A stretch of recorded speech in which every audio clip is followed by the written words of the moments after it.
1922 সাল। উত্তর কলকাতায় তখনও ক্যাফে কালচারের প্রবর্তন হয়নি, চলতো কেবিন কালচার।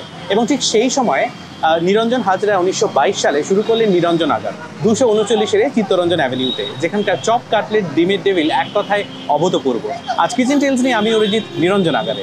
উত্তর কলকাতা মানেই কেবিন কালচার, আর এই কেবিন কালচারে গরম গরম চপ কাটলেট একটা নস্টালজিয়া। বলাই বাহুল্য, কলকাতার মানুষ সেখানে আসেন, অফিস ফেরতা মানুষ সেখানে আসেন, এবং নিরঞ্জন আগার ঠিক একইভাবে 102 বছর পেরিয়ে কলকাতার মানুষের রসাস্বাদন করে আসছেন, বিশেষ করে যারা চপ কাটলেট খেতে ভালোবাসেন। কিন্তু এখানকার যে মেনু কার্ডে সেখানে যেমন মাটন কোরমা রয়েছে, মাটন কারি রয়েছে, ফাউল কারি রয়েছে, এবং এর সঙ্গে একটা ব্রেড দিয়েও সেটা সার্ভ করা হয়, তার সঙ্গে লিভার কারি রয়েছে, অনেক ধরনের পদ রয়েছে। কিন্তু সিগনিফিকেন্ট যেটা সিগনেচার ডিশ এখানকার, সেটা হচ্ছে ডিমের ডেভিল।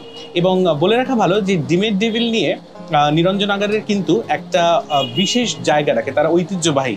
কারণ এই ডিমের ডেভিল হাঁসের ডিম দিয়ে তৈরি, এবং সেখানে ঠিক যেমন পরিমাণে মাংসের পুর থাকে এবং ওপরটা একটা ক্রাম দিয়ে সেটাকে ভেজে তোলা হয়, সেই ডিমের ডেভিল কিন্তু নিরঞ্জন আগারে আজও একইভাবে তার স্বাদ এবং তার গুণমান কোনোটাই বদলায়নি। এই মুহূর্তে আমার টেবিলের যে দুটো রয়েছে সেটা হচ্ছে হাঁসের ডিমের চপ, যেটা এগ চপ আমরা বলে থাকি, এবং ফাউল কাটলেট। আসলে ফাউল কাটলেট শব্দটার সঙ্গে কিন্তু উত্তর কলকাতার একটা খুব দারুণ একটা অঙ্গাঙ্গী মানে যোগাযোগ রয়েছে আর কি। আমরা চিকেন কাটলেট বলে থাকি, কিন্তু ফাউল কাটলেট কিন্তু একটা অন্যরকম নাম। তো যাই হোক, এই মুহূর্তে পাতে যখন রয়েছে নিরঞ্জনগরের সেই বিখ্যাত ফাউল কাটলেট এবং এগ চপ, যেটা হাঁসের ডিম দিয়ে তৈরি, তো সেটা একবার চেখে দেখার পালা।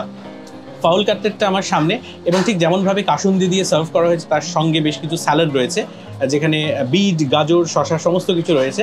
তো আমি ফাউল কাটলেটটা প্রথমে টেস্ট করব, কারণ উত্তর কলকাতায় এলাম আর চপ কাটলেট টেস্ট করবো না, সেটা তো হয় না। কারণ গিরিশ পার্ক মেট্রো স্টেশন থেকে বেরিয়েই যখন আপনি এসকেলেটরে উঠবেন, তখনই চপ কাটলেটের গন্ধে মনে করিয়ে দেবে যে একদম বেরিয়ে এসে মানে গেটের মুখেই নিরঞ্জন আগার। ভীষণ ভালো স্বাদ এবং দারুণ একটা প্রিপারেশন, বলাই বাহুল্য, ক্রাঞ্চি এবং ঠিক যেমন হওয়া উচিত। এইবারে টেস্ট করব সেই বিখ্যাত ডিমের চপ, যেটা হাঁসের ডিম দিয়ে তৈরি, এবং হাঁসের ডিমের কুসুমটা ঠিক যেমনভাবে গাঢ় হলুদ হয়, আমি ঠিক সেটা দেখাতে চাই, ঠিক তেমনভাবে কিন্তু গাঢ় হলুদ। এবং এটাকে একটা অভিনব মাত্রা এনে দিয়েছে নিরঞ্জন আগার। যারা হাঁসের ডিম খেতে ভালোবাসেন তাদের জন্য তো দারুণ সুন্দর স্বাদ, এবং